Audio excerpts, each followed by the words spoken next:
50대 후반의 한 남자가 부동산 중개업소 앞에 서서 입주 예정 아파트 광고를 들여다보고 있었습니다. 분양가는 적당해 보였고 위치도 나쁘지 않았고 브랜드도 괜찮았습니다. 남자는 평생 모은 돈으로 이 아파트를 분양받을까 고민하고 있었습니다. 하지만 확신이 서지 않았습니다. 3년 후 입주할 때 과연 이 아파트 가격이 오를까 내릴까? 바로 그때 중개업소 문이 열리며 한 중년 여성이 환하게 웃으며 나왔습니다. 계약서를 손에 들고 있었습니다. 남편으로 보이는 사람에게 말하는 소리가 들렸습니다. 여기 입주 예정 리스트 보니까 확실해. 이 동네 미래가 밝아 보여. 남자는 귀가 벌쩍 뜨였습니다. 입주 예정 리스트? 그게 뭐지? 그걸 보면 미래를 예측할 수 있다고? 남자는 중개업소로 들어갔습니다. 중개인에게 물었습니다.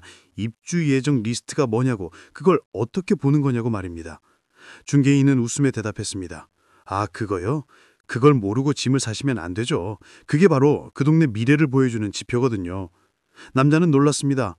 20년 넘게 부동산에 관심을 가져왔는데 그런 중요한 정보를 몰랐다니.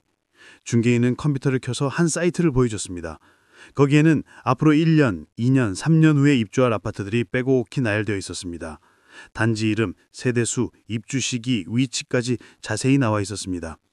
중개인은 말했습니다. 이걸 보면 그 동네에 앞으로 얼마나 많은 사람이 들어올지, 어떤 변화가 생길지 알 수 있다고 말입니다. 남자는 충격을 받았습니다. 이런 정보를 진작 알았더라면. 여러분, 혹시 입주 예정 아파트 리스트를 확인해 보신 적 있으신가요? 집을 살 때 현재 시세만 보고 계신가요? 오늘 제가 들려드릴 이야기는 부동산 투자나 실거주를 고민하시는 모든 분들이 꼭 들으셔야 할 내용입니다. 입주 예정 아파트 리스트로 미래 가치를 예측하는 법을 지금부터 알려드리겠습니다. 끝까지 집중해서 들어주십시오. 이 정보가 여러분의 부동산 결정을 완전히 바꿀 수 있습니다. 60대 초반의 박 씨는 5년 전 한 신도시 아파트를 샀습니다. 당시에는 조용한 동네였고 집값도 저렴했습니다. 주변 사람들은 왜 그런 외진 곳을 사느냐고 물었습니다. 하지만 박 씨는 확신이 있었습니다. 입주 예정 리스트를 확인했기 때문입니다. 박 씨가 확인한 입주 예정 리스트에는 놀라운 정보가 있었습니다. 앞으로 3년 동안 그 동네 10,000세대가 넘는 아파트가 입주 예정이었습니다. 대형 브랜드 아파트들이었고 평수도 다양했고 위치도 좋았습니다. 박 씨는 계산했습니다. 10,000세대면 적어도 3만 명 이상이 그 동네로 이사 온다는 뜻입니다. 박 씨는 생각했습니다. 3만 명이 이사 오면 무엇이 필요할까? 학교가 필요하고 병원이 필요하고 마트가 필요하고 지하철이 필요합니다. 정부와 지자체가 그냥 놔둘까? 절대 아닙니다. 인프라를 확충할 것입니다. 그러면 그 동네 가치가 올라갑니다. 박 씨는 확신을 갖고 그 동네 아파트를 샀습니다. 5년이 지난 지금 박 씨의 예측은 정확했습니다. 새 아파트들이 속속 입주했고 인구가 급증했고 학교가 신설되었고 대형 병원이 들어왔고 백화점이 생겼고 지하철 연장 계획이 확정되었습니다. 그 결과 박 씨가 산 아파트 값은 2배 가까이 올랐습니다. 주변 사람들은 박 씨의 안목을 부러워했습니다. 하지만 박 씨는 말합니다. 안목이 아니라 정보라고, 입주 예정 리스트만 제대로 봤을 뿐이라고 말입니다. 여기서 첫 번째 비밀이 드러납니다.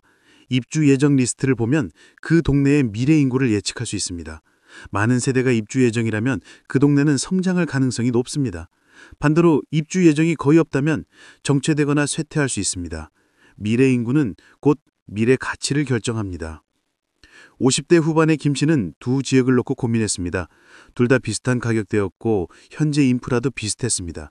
어느 곳을 선택해야 할까? 김 씨는 입주 예정 리스트를 비교해봤습니다. 그리고 놀라운 차이를 발견했습니다.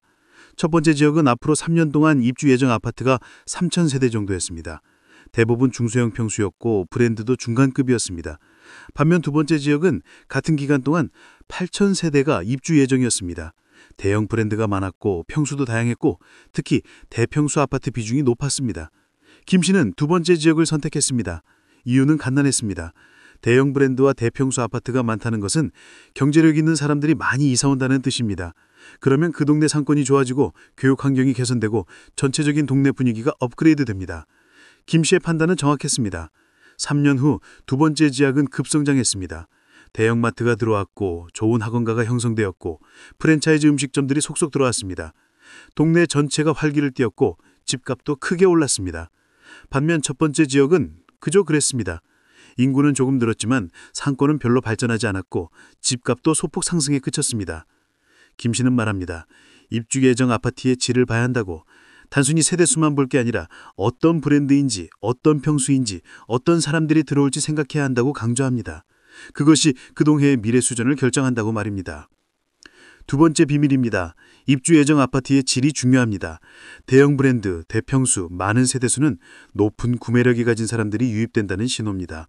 이는 상권 발달, 교육 환경 개선, 동네 가치 상승으로 이어집니다. 양뿐만 아니라 질도 봐야 합니다. 60대 중반의 이 씨는 실수를 했습니다. 입주 예정 리스트를 확인하지 않고 집을 산 것입니다. 당시에는 조용하고 쾌적한 동네였습니다. 이 씨는 노후를 편안하게 보내려고 그 동네를 선택했습니다.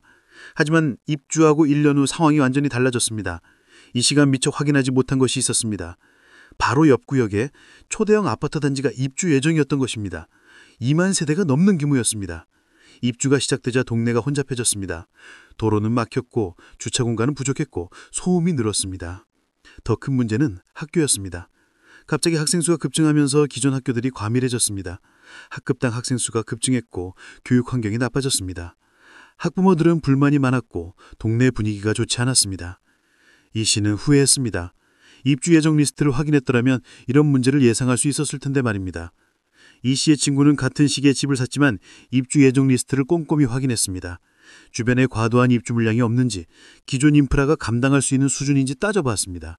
그리고 적정 수준의 신규 입주가 있는 동네를 선택했습니다. 지금 친구는 쾌적하게 살고 있습니다. 세 번째 비밀입니다. 과도한 입주 물량은 오히려 독이 됩니다.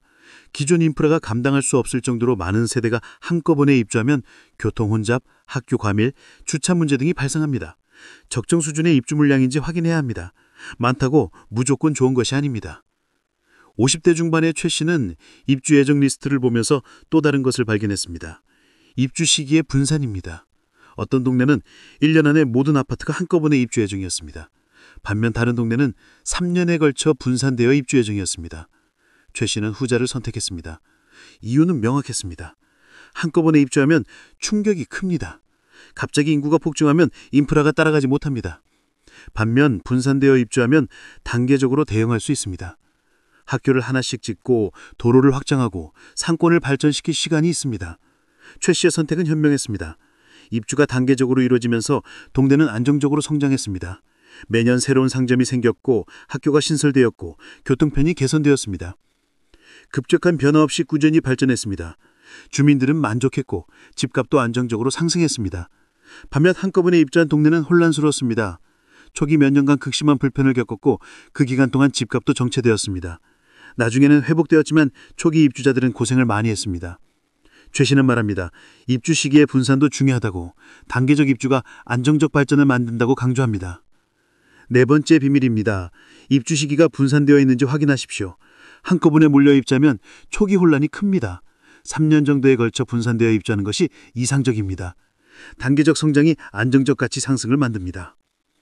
70대 초반의 정 씨는 자식을 위해서 아파트를 알아보고 있었습니다. 손주들 교육을 생각하면 좋은 학군을 선택해야 했습니다. 정 씨는 입주 예정 리스트를 확인하며 한 가지 더 체크했습니다. 바로 입주 예정 아파트의 평수 분포였습니다. 어떤 동네는 입주 예정 아파트 대부분이 소형 평수였습니다. 반면 다른 동네는 중대형 평수 비중이 높았습니다. 정 씨는 후자를 선택했습니다. 중대형 평수가 많다는 것은 가족 단위 입주자가 많다는 뜻이고, 그러면 학령기 자녀가 많고 교육에 대한 관심이 높고 학군이 좋아질 가능성이 크다고 판단했습니다. 정신의 판단은 정확했습니다. 중대형 아파트가 입주하면서 학령기 자녀가 많이 유입되었고 학부모들의 교육열이 높았고 자연스레 좋은 학원들이 모여들었습니다. 학군이 형성되었고 그 지역은 교육특구로 자리 잡았습니다. 정 씨는 만족했습니다.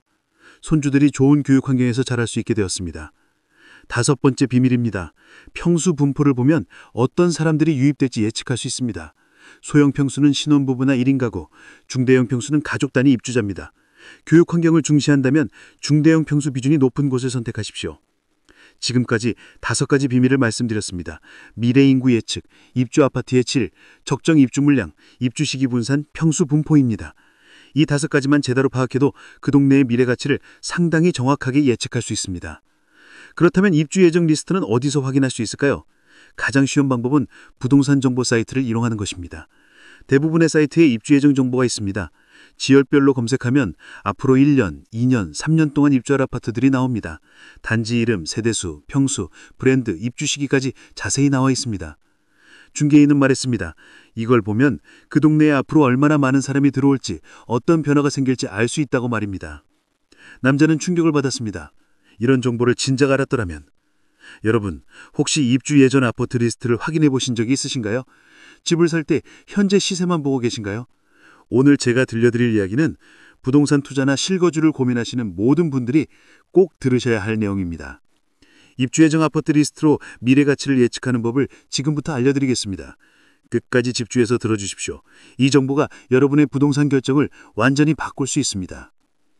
오늘 이 영상이 여러분의 부동산 결정에 도움이 되었기를 바랍니다. 더 많은 분들이 입주 예정 리스트를 활용해 현명한 선택을 하실 수 있도록 구독과 좋아요 부탁드립니다. 주변에 부동산 고민을 하시는 분들이 계시다면 이 영상을 공유해 주시기 바랍니다. 여러분 모두 좋은 선택으로 만족스러운